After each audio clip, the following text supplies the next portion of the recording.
Assalamualaikum warahmatullahi wabarakatuh. Semoga kita semua dalam keadaan sehat dan selalu dalam keberkahan Allah Subhanahu wa Ta'ala. Pada kesempatan kali ini, kami mencoba memberikan wawasan singkat seputar sejarah salah satu tokoh besar Islam kita yang kita cintai, yaitu Imam Al-Ghazali.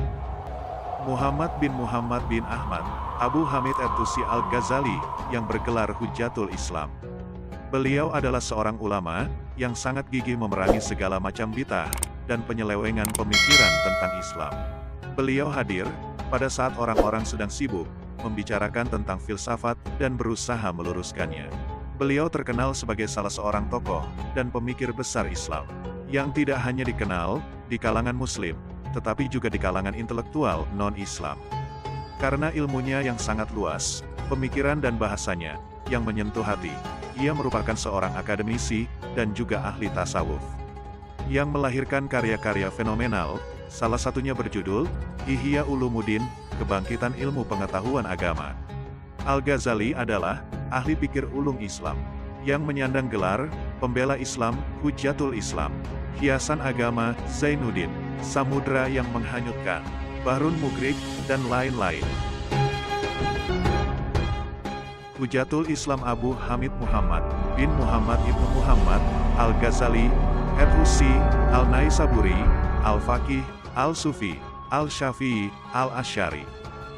Dilahirkan di sebuah desa yang bernama Ghazali, di kota Tus, Provinsi Khurasan, Iran sebelah utara, pada tahun 450 Hijriah atau 1058 Masehi. Adapun nama Muhammad yang disebutkan berturut-turut, serta sebutan Al-Ghazali yang terdapat pada nama lengkapnya, mengandung latar belakang historis dari kehidupannya. Nama Muhammad yang pertama adalah nama sendiri, kemudian nama ayahnya, dan yang terakhir adalah nama kakeknya. Sedangkan nama Al-Ghazali dengan satu Z berasal dari nama desa tempat kelahirannya. Kecuali perkataan yang sering diucapkan Al-Ghazali dengan dua Z yang dihubungkan dengan profesi ayahnya, yaitu sebagai penenun yang menjual kain tenun yang lazim disebut Ghazal, yang bekerja sebagai penenun kain bulu wool, yang selalu rajin mengunjungi rumah para alim ulama, memetik ilmu pengetahuan, berbuat jasa, dan memberi bantuan kepada mereka. Apabila mendengar uraian para ulama itu, maka ayah Al-Ghazali menangis terseduh-seduh, seraya memohon kepada Allah Subhanahu wa Ta'ala, kiranya beliau dianugerahi seorang putra yang pandai dan berilmu.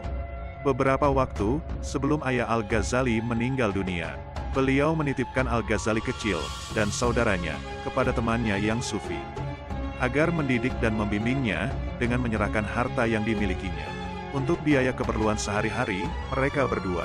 Al-Ghazali pun cukup beruntung karena berada di wilayah yang ditinggali para penyair, penulis, dan ahli agama Islam, juga ahli tasawuf. Ketika harta peninggalan ayahnya habis, sang sufi itu menganjurkan keduanya untuk belajar di sebuah madrasah di Tus, yang menyediakan biaya hidup bagi para santrinya.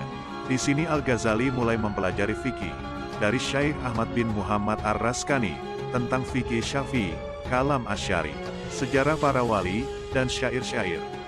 Ketika berusia 20 tahun, Al-Ghazali berangkat ke Jurjan untuk belajar kepada Imam Abu Nasr Al-Ismaili dan menulis buku At-Ta'liqat. Setelah itu kembali lagi ke Tus. Dalam perjalanannya, dia dihadang oleh perampok yang menyita buku catatannya. Namun akhirnya catatan itu dikembalikan lagi. Pengalaman dirampok tersebut sangat membekas dalam benak Al-Ghazali.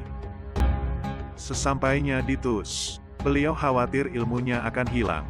Untuk itu, selama 3 tahun, Al-Ghazali merenung, berpikir dan menghafal seluruh pelajaran yang diterima dari gurunya. Setelah itu, Al-Ghazali melanjutkan pengembaraan studinya ke kota Nisabur untuk berguru kepada Imam Haramain Al-Juwaini, seorang ulama besar aliran Asariyah, hingga berhasil menguasai berbagai disiplin ilmu dengan sangat baik. Fikih mazhab Syafi'i, ilmu perdebatan, usyul, mantik, hikmah, dan filsafat. Di Nisabur pula, Al-Ghazali mulai mengembangkan bakat menulisnya, sehingga membuat kagum gurunya, dan diberinya gelar Bahar Al-Mugrik, laut yang dalam dan menenggelamkan. Setelah Imam Haramain meninggal, berangkatlah Imam Ghazali pergi ke Al-Askar di Baghdad. Ia berkenalan dengan wazir dari Sultan Malik Shah. Kemudian mengangkatnya menjadi pengajar di madrasahnya, Wazir Nidam al-Mulk al-Saljuki. Pada tahun 484 Hijriah, 1091 Masehi, Al-Ghazali diangkat sebagai guru besar dan rektor Universitas Nizamiyah di Baghdad. Di universitas tersebut, Al-Ghazali mempunyai kesempatan yang luas untuk mengembangkan pemikirannya pada bidang fikih, ilmu kalam, maupun filsafat. Pengaruh filsafat dalam diri beliau begitu kentalnya. Beliau menyusun buku yang berisi kritik terhadap filsafat, seperti kitab At-Tahafut al-Falasifah, yang berisi kritikan tajam terhadap filsafat. Walaupun demikian, beliau tetap mengambil sisi positif filsafat, yang dinilainya ada sisi kebenarannya juga. Beliau juga gemar meneliti kitab Ikhwan, As-Safa, dan kitab-kitab karangan Ibnu Sina. Al-Ghazali juga telah mengarang sejumlah kitab besar pada waktu mengajar di Baghdad, seperti Al-Basit, Al-Wasit, Al-Wajiz, dan Al-Halasa fi Ilmil Fiqh. Seperti juga kitab-kitab Al-Munkil fi Ilmil Jadal, Mahus Al-Hilaf, Lubab Al-Nadar, Tahsin Al-Mahits, dan Mabadi wal Gayat fi Fanil Hilaf. Sekalipun mengarang, beliau tidak lupa berpikir dan meneliti hal-hal di balik hakikat. Beliau tidak ragu-ragu mengikuti ulama yang benar, yang tidak seorang pun berpikir mengenai kekokohan kesahannya, atau untuk meneliti sumber pengambilannya. Pada waktu itu, beliau juga mempelajari ilmu-ilmu yang lain.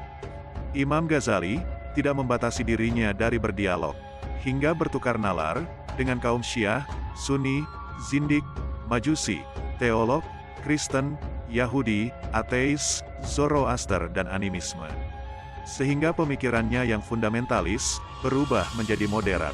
Selain itu, Al-Ghazali suka berkumpul dengan kaum deis, materialis, dan para filosof, sehingga ia terpengaruh oleh penalaran bebas.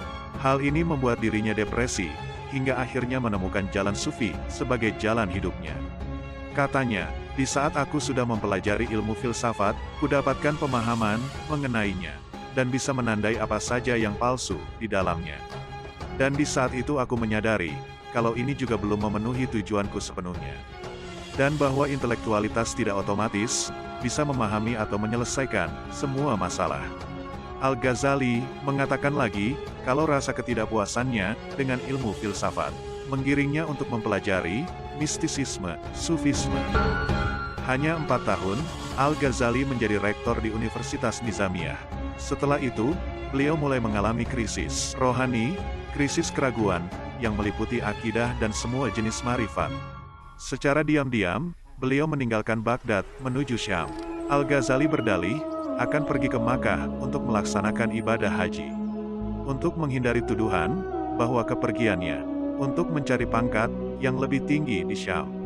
Pada tahun 488 Hijriah, 1095 Masehi, beliau mengisolasi diri di Mekah.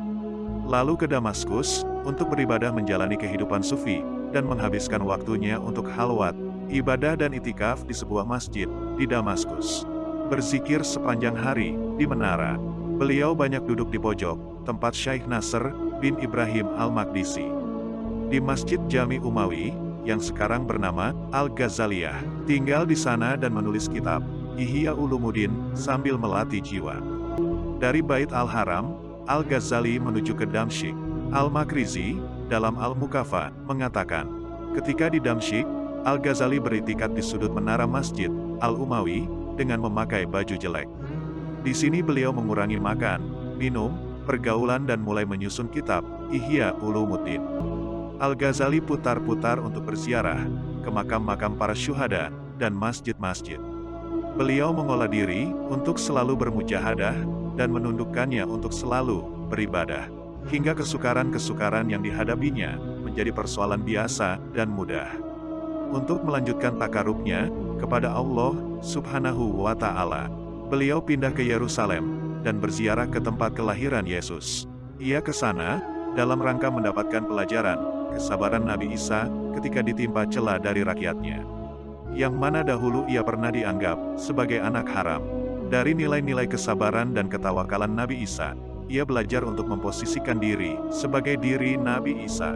Al-Ghazali merenung bahwa belajar kesabaran dari Nabi Isa belum cukup. Lalu ia memutuskan untuk berziarah ke makam Nabi Ibrahim dalam rangka belajar dari kehidupan Nabi Ibrahim alaihissalam. Alasannya yaitu, Ibrahim sebagai Khalilullah berjuang untuk mencari Tuhan sejatinya. Pencarian terhadap Tuhan merupakan satu usaha di dalam meraih makrifatnya. Ungkapan tajam Al-Ghazali tentang makrifatullah, kenikmatan mengenal dan mengetahui Allah Subhanahu wa Ta'ala, menangkap keindahan hadirat ketuhanan dan menatap rahasia ilahiyah. Jelas lebih memuaskan lagi dibandingkan dengan kenikmatan menjadi pemimpin, yang dalam konteks kehidupan makhluk merupakan kenikmatan tertinggi. Selanjutnya Al-Ghazali menuju ke Mekah, menunaikan rukun Islam kelima, dan menetap cukup lama di Madinah, yang notabene kota Nabi Muhammad Shallallahu Alaihi Wasallam. Ketika ia selesai dari kota Haramain, selanjutnya pada tahun 499 Hijriah, 1105 Masehi, ia diminta oleh penguasa Saljuk untuk menerima kembali kedudukan sebagai rektor Madrasah Nizamiyah. Tetapi, hanya berlangsung selama 2 tahun. Sewaktu penguasa setempat terbunuh, Al-Ghazali melepaskan jabatan tersebut dan pulang ke kota Tus, kampung halamannya. Lalu Al-Ghazali mendirikan madrasah bagi para fuqaha dan sebuah zawiyah sufiyah, membimbing para salik untuk belajar, memahami dan mengamalkan tasawuf. Lalu mengangkat saudaranya yang bernama Ahmad sebagai penggantinya. Dan setelah itu, mengucilkan diri di sebuah konikoh. Di dalam kesendiriannya, ia tetap menjadi manusia produktif dengan pena di tangannya.